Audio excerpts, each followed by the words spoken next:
Cyberabad CP Avinash మహంతిని BRS నేతలు శంభుపూర్ రాజు, Dasu Shravan, RS Praveen Kumar కలిశారు.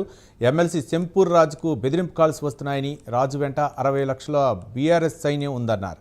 ఆయనకు వస్తున్న బెదిరింపు కాల్స్పై లోతైన విచారణ జరిపించి చర్యలు తీసుకోవాలన్నారు. మైనపల్లి హనుమంతరావు రౌడీలా వ్యవహరిస్తున్నారని మండిపడ్డారు. ఇలాంటి వ్యక్తులపై సీఎం రేవంత్ రెడ్డి దృష్టి పెట్టి శిక్షించాలని డిమాండ్ చేశారు.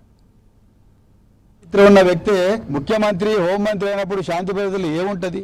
ఆయన్నే సంపుతా, లాగుల్లో తొండలు ఇడుస్తాప్పుడు పేగులు మెడకేసుకుంటానే చావు భాష మాట్లాడుతున్న ఒక వ్యక్తి ఇవాళ ముఖ్యమంత్రి, హోంమంత్రి అయినప్పుడు ఏముంటుంది? ఆయన ప్రతీకారం రగిలిపోతా ఉన్నాడు. ప్రతీకారమే నేరం. నిజంగా నేను పోలీస్ డిపార్ట్మెంట్ ఒక్కటే ప్రశ్న అడుగుతున్నా.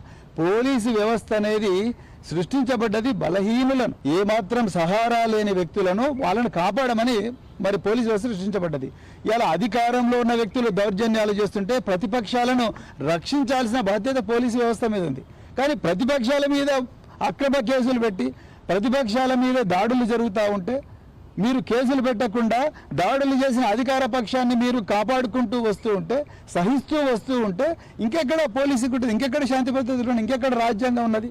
ఇంకెక్కడ ఫండమెంటల్ రైట్స్ ఉన్నాయి? ప్రాథమిక హక్కులు ఉన్నాయి? అవన్నీ కథం అయిపోయినాయి. తెలంగాణ అనేది వల్లకాడు అవుతున్నది. తెలంగాణ పూర్తిగా శాంతి భద్రతలు క్షీణించినాయి.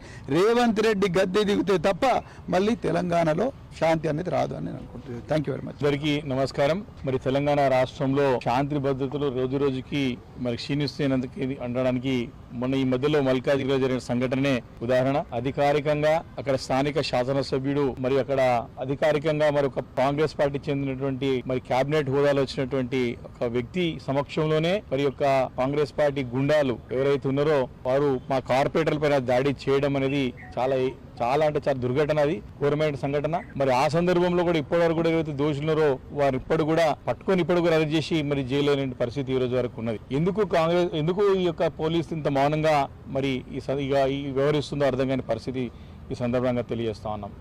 అదే సందర్భంలో మరి మా కేటీఆర్ గారు కార్పొరేటర్లకు కానివ్వండి, స్థానికంగా ఉన్న మల్కాజ్గిరి నియోజకవర్గం ఉన్నటువంటి పార్టీ శ్రేణులకి అండగలబడాల్సిన బాధ్యత వారి పైన. తప్పకుండా వారికి వెళ్ళి అండగా నిలిచి ధైర్యంగా ఇచ్చి పార్టీ మీ ఎంబడి ఉంటుందని చెప్పేసి కార్పొరేటర్లకి ధైర్యాన్ని ఇస్తే మళ్ళీ గౌరవ మా యొక్క పార్టీ కార్యనిర్వాహక అధ్యక్షులు కేటీఆర్ గారి పైన లేనిపోని నిందను మోపడమే కాకుండా దుర్భుషలాడి, బదారు భాష మాట్లాడి, దిగజారి మాట్లాడి, అవమానకరంగా మాట్లాడి, సరే రాజకీయంగా ఎన్ని మాటలు మాట్లాడినా మరి పార్టీ కార్యకర్తలు కానివ్వండి, సమాజం కానీ దాన్ని వహిస్తుంది, ఒప్పుకుంటుంది. కానీ బదారు భాష, అనరాని భాష, లేనిపోయిన నిందలు బట్టగాల్చి పీల్చేసే ప్రయత్నం చేసి వారు మా పైన ఆరోపణ చేసినప్పుడు తప్పకుండా మా పైన బాధ్యత ఉంటుంది.